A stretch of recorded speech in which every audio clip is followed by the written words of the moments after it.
There are an estimated 553,742 people in the United States experiencing homelessness on a given night.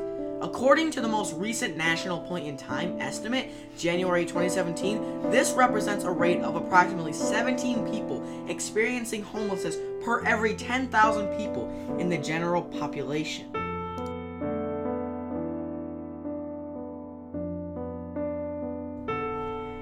In 2017, the vast majority of the homeless population lived in some form of shelter or in transitional housing, 360,867 people. At the time of the point-in-time count, approximately 34%, 192,875 people, lived in a place not meant for human habitation, such as the street or an abandoned building.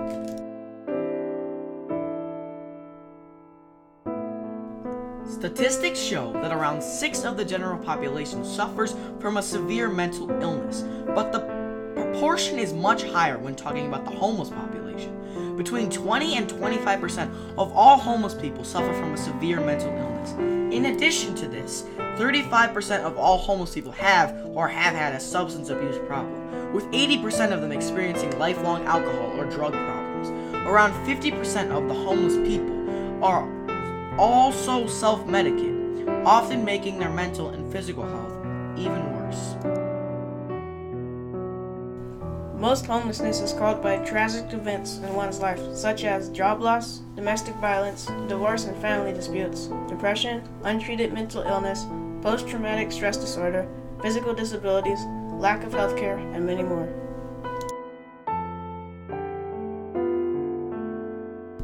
Many children are also affected by homelessness, and while they are homeless for many of the same reasons, there are other reasons as to why children are becoming homeless.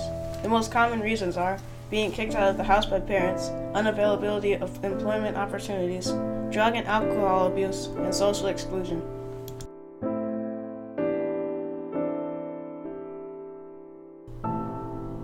Many homeless people have been known to have chronic illnesses, respiratory problems, infectious diseases, and more.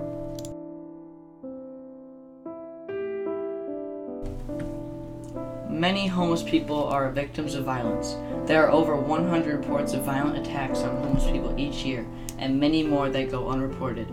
Some of these attacks are so severe that around 20 to 30% of them lead to death.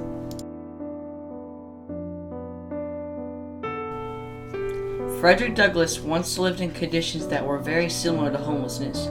He lived in poor conditions and rough environments. He had to eat very little food, and almost nobody seemed willing to help. If he was still around, he would look at all these homeless people and he would want to do something to help them.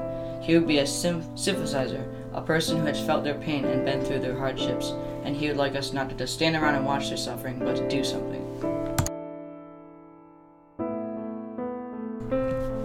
A permanent and sustainable end to homelessness requires that we fully address 4 essential components. These include housing, services, social connectedness, and prevention.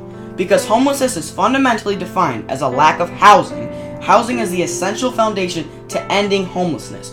We need to ensure affordable funding for all. Without attention to health, behavioral health, employment, and education and other supports, instability and recurrent homelessness will remain a problem.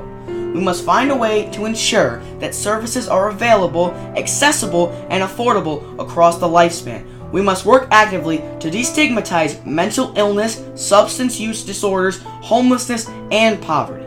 Creating a strategy for social inclusion and social connectedness must be a part of our thinking in our work to end homelessness. Prevention will require a big view that can look across multiple systems: healthcare, homelessness, education, child welfare, criminal justice, employment, and many others to identify pathways into homelessness.